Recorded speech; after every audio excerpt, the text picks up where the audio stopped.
ಜೀವ ಇದ್ದರೆ ತಾನೇ ಸರ್ ಜೀವನ ಮಾಡೋದು. ರೈತನ ಮನೆ ಹತ್ರ ಕುರಿ, ಕೋಳಿ, ಮೇಕೆ, ಹಸು ಎಲ್ಲ ನೀರು ಜೊತೆ ಬೂಸ ಎಲ್ಲ ಮಿಕ್ಸ್ ಮಾಡಿ ಕೊಟ್ಟರೆ ಅದು ರುಚಿಗೋಸ್ಕರ ಕುಡಿಯುತ್ತೆ. ಬಟ್ ಕರೆಕ್ಟ್ ಅಲ್ಲ, ಚೆನ್ನಾಗಿ ಹಗದು ತಿಂದರೆ ಅದು ಭಾಳ ಒಳ್ಳೆಯದು. ಬೂಸ ನೀರು ಮಿಕ್ಸ್ ಮಾಡಿ ಕೊಟ್ಟರೆ ಅದೇನು ಮಾಡಿಬಿಡುತ್ತೆ, ನೀರು ಜೊತೆ ಒಳಗಡೆ ಹೋಗುತ್ತೆ, ಅದು ಡೈಜೆಷನ್ಗೆ ಬರೋದಿಲ್ಲ.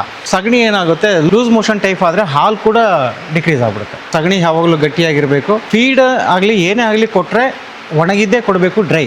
ಬರೀ ನೀರು ಎಷ್ಟಾದರೂ ಕುಡಿಯಲಿ ಸರ್. ನೀರನ್ನು ನಾವು ಬೌಲಲ್ಲಿ ಕೊಡೋದಿಲ್ಲ, ಏನು ಕೊಡೋಲ್ಲ, ಒಂದೇ ಇದರಲ್ಲೇ ನೀರು ಬಿಟ್ಬಿಡ್ತೀವಿ. ಇದರಲ್ಲಿ ಸ್ಟಾಕ್ ಮಾಡ್ತೀವಿ ಸರ್.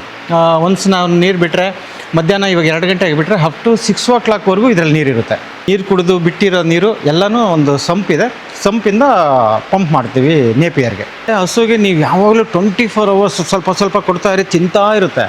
ಅದಕ್ಕೆ ರೆಸ್ಟ್ ಕೊಡಬೇಕು. ಪ್ರೊಡಕ್ಷನ್ ಬರಬೇಕಂತಂದರೆ ಕೊಟ್ಟಿರೋ ಮೇವು ಡೈಜೆಷನ್ ಆಗಬೇಕು. 3 ಟೈಮ್ ನೀರು ಕೊಡ್ತೀವಿ, 2 ಟೈಮ್ ಫೀಡು, 2 ಟೈಮ್ ಮೇವು. 2-3 ಸೋರ್ಸ್ ಮಾಡ್ಕೋಬೇಕು ಸರ್. ಬರೀ ಹಸು ಅಂದ್ರೂ ಆಗಲ್ಲ, ಕುರಿನೂ ಸ್ವಲ್ಪ ಇರಬೇಕು.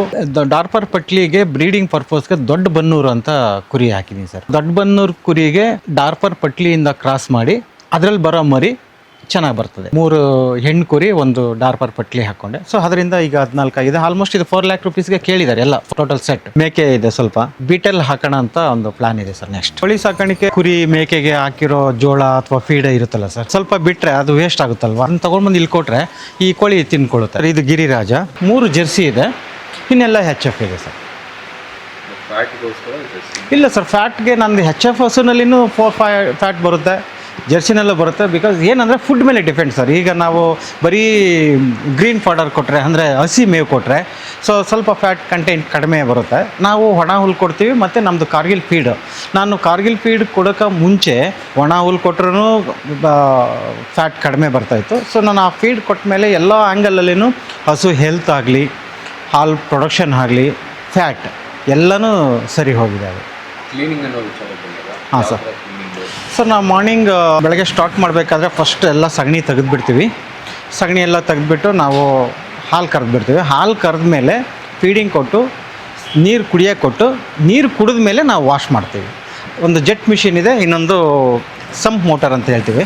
ಸೊ ಅದರಲ್ಲಿ ಫಸ್ಟ್ ಎಲ್ಲ ಸ್ಪ್ರೇ ಮಾಡ್ಕೊಂಡು ಹೋಗ್ಬಿಡ್ತೀವಿ. ಅದೆಲ್ಲ ಸಗಣಿ ಗಿಗಣಿ ಏನಿರುತ್ತೆ ಎಲ್ಲ ಅದು ಸ್ವಲ್ಪ ವೆಟ್ ಆಗುತ್ತೆ. ಆಮೇಲೆ ಆ ಪ್ರೆಷರ್ ಮಿಷಿನಲ್ಲಿ ದೂರದಿಂದ ಪ್ರೆಷರ್ ಮಿಷಿನಲ್ಲಿ ವಾಶ್ ಮಾಡ್ತೀವಿ. ನೀರು ಜೊತೆ ಬೂಸ ಎಲ್ಲ ಮಿಕ್ಸ್ ಮಾಡಿ ಕೊಟ್ಟರೆ ಅದು ಕುಡಿಯುತ್ತೆ, ಆ ರುಚಿಗೋಸ್ಕರ ಕುಡಿಯುತ್ತೆ. ಬಟ್ ಅದು ಕರೆಕ್ಟ್ ಅಲ್ಲ. ಆ್ಯಕ್ಚುಲಿ ಹಸು ಏನೇ ಒಣ ಬೂಸ ಕೊಟ್ರೂ ಹಗಿಬೇಕು ಸರ್. ಅದು ಬಾಯಲ್ಲಿ ತೊಗೊಂಡು ಹಗಿದು ತಿನ್ನಬೇಕು, ಜಿಗಿಬೇಕು. ಚೆನ್ನಾಗಿ ಹಗಿದು ತಿಂದರೆ ಅದು ಭಾಳ ಒಳ್ಳೆಯದು. ಬೂಸ ನೀರು ಮಿಕ್ಸ್ ಮಾಡಿ ಕೊಟ್ಟರೆ ಅದೇನು ಮಾಡಿಬಿಡುತ್ತೆ, ನೀರು ಜೊತೆ ಒಳಗಡೆ ಹೋಗುತ್ತೆ, ಅದು ಡೈಜೆಷನ್ಗೆ ಬರೋದಿಲ್ಲ. ಸಗಣಿ ಏನಾಗುತ್ತೆ, ಲೂಸ್ ಮೋಷನ್ ಟೈಪ್ ಆಗುತ್ತಲ್ವ. ಲೂಸ್ ಮೋಷನ್ ಟೈಪ್ ಆದರೆ ಹಾಲು ಕೂಡ ಡಿಕ್ರೀಸ್ ಆಗಿಬಿಡುತ್ತೆ. ಸೊ ಸಗಣಿ ಯಾವಾಗಲೂ ಗಟ್ಟಿಯಾಗಿರಬೇಕು. ಫೀಡ್ ಆಗಲಿ ಏನೇ ಆಗಲಿ ಕೊಟ್ಟರೆ ಒಣಗಿದ್ದೇ ಕೊಡಬೇಕು, ಡ್ರೈ. ಬರೀ ನೀರು ಎಷ್ಟಾದರೂ ಕುಡಿಯಲಿ ಸರ್. ಈಗ ಏನಾಗುತ್ತೆ, ನಮ್ಮ ಇಷ್ಟು ಹಸುಗಳಲ್ಲಿ ನೋಡಿ ಸರ್, ಯಾವುದಾದ್ರೂ ಹೊಟ್ಟೆ ಈ ಥರ ಬಿಟ್ಕೊಂಡು ಇಲ್ಲ ಸ್ಲಿಮ್ ಆಗಿರ್ತವೆ. ಅಂದರೆ ನೀರು ಎಷ್ಟು ಬೇಕೋ ಕುಡಿಬೋದು. ನೀರು ಜಾಸ್ತಿ ಕುಡಿದ್ರೆ ಹೊಟ್ಟೆ ಬರುತ್ತೆ ಅಂತಲ್ಲ. ಬಟ್ ಬೂಸ ನೀರು ಎರಡೂ ಮಿಕ್ಸ್ ಮಾಡಿ ಕೊಟ್ಟಾಗ ಏನಾಗುತ್ತೆ, ಅದು ರುಚಿಗೆ ತಿನ್ಕೊಂಬಿಡುತ್ತೆ. ಸೊ ಅದು ಕರೆಕ್ಟ್ ಅಲ್ಲ ಸರ್. ಒಣಗಿದ ಡ್ರೈಯೇ ಕೊಡಬೇಕು ಆ್ಯಕ್ಚುಲಿ. ಸರ್, ನಾವು ಬೌಲಲ್ಲಿ ಕೊಡೋದಿಲ್ಲ, ಏನು ಕೊಡೋಲ್ಲ, ಒಂದೇ ಇದರಲ್ಲೇ ನೀರು ಬಿಟ್ಬಿಡ್ತೀವಿ. ಇದರಲ್ಲಿ ಸ್ಟಾಕ್ ಮಾಡ್ತೀವಿ ಸರ್. ಒನ್ಸ್ ನಾವು ನೀರು ಬಿಟ್ಟರೆ ಮಧ್ಯಾಹ್ನ ಇವಾಗ 2 ಗಂಟೆಗೆ ಬಿಟ್ಟರೆ ಅಪ್ ಟು 6 o'clockವರೆಗೂ ಇದರಲ್ಲಿ ನೀರಿರುತ್ತೆ. ಅದರಲ್ಲಿ ಯಾವ್ದು ಬೇಕೋ ಕುಡಿಬೋದು. 4 hours ಅದರಲ್ಲಿ ನಿಲ್ಲಿಸಿದ್ರೆ 2 hours ಆದಮೇಲೆ ಕುಡಿಯೋದೊಂದು ಇರುತ್ತೆ. ಒಂದಕ್ಕೆ ಮಲಗಬೇಕಂತ ಇರುತ್ತೆ, ಮಲ್ಕೊಂಡಿರುತ್ತೆ. ಒಂದಕ್ಕೆ ತಿನ್ನಬೇಕಂತ ಇರುತ್ತೆ, ತಿಂತಾರೆ. ಒಂದಕ್ಕೆ ನೀರು ಕುಡಿತಾ ಇರ್ತದೆ. ಸೊ ನಾನು 6 o'clock ಏನು ಮಾಡ್ತೀನಿ, ಅಲ್ಲಿ ಗೇಟ್ ವಾಲ್ ಓಪನ್ ಮಾಡಿದ್ರೆ ನೀರೆಲ್ಲ ಹೋಗಿ ಒಂದು ಕಡೆ ಸ್ಟೋರ್ ಮಾಡಿದ್ದೀನಿ ಸರ್. ಆ ನೀರನ್ನು ನೇಪಿಯರ್ಗೆ, ತೋಟಕ್ಕೆ ಹರಿಸ್ಬಿಡ್ತೀನಿ. ವೇಸ್ಟ್ ಮಾಡೋದಿಲ್ಲ ನೀರನ್ನು. ಹಸು ತೊಳೆದಿದ್ದು, ನೀರು ಕುಡಿದು ಬಿಟ್ಟಿರೋ ನೀರು ಎಲ್ಲನೂ ಒಂದು ಸಂಪಿದೆ, ಸಂಪಿಂದ ಪಂಪ್ ಮಾಡ್ತೀವಿ ನೇಪಿಯರ್ಗೆ. ಹಸುಗೆ ನೀವು ಯಾವಾಗಲೂ 24 hours ಸ್ವಲ್ಪ ಸ್ವಲ್ಪ ಕೊಡ್ತಾ ಇರಿ, ತಿಂತಾ ಇರುತ್ತೆ. ಅದಕ್ಕೆ ರೆಸ್ಟ್ ಕೊಡಬೇಕು. ಮತ್ತು ನಾವು ಕೊಟ್ಟಿರೋ ಮೇವು ಡೈಜೆಷನ್ ಆಗಬೇಕು.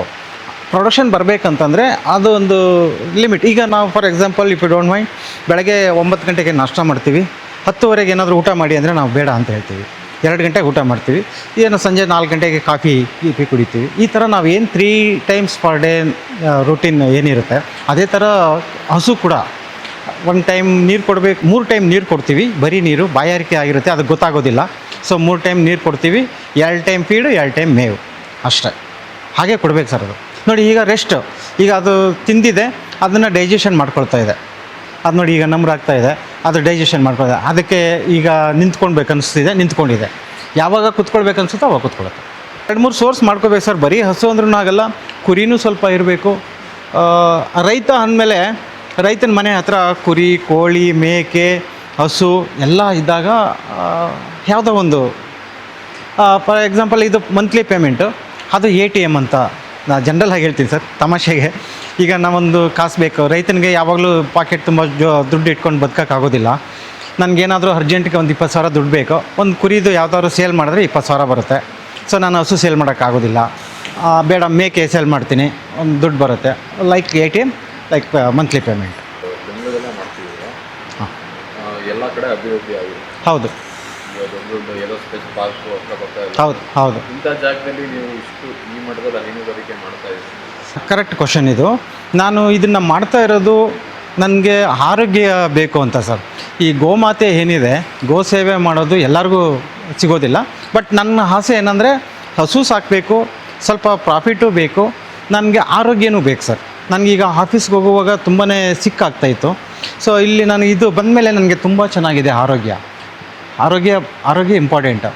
ಜೀವ ಇದ್ದರೆ ತಾನೇ ಸರ್ ಜೀವನ ಮಾಡೋದು. ಸೊ ಹಾಗಾಗಿ ನಾವು ಇದಕ್ಕೆ ಸಾಕ್ತಾ ಇದ್ದೀನಿ.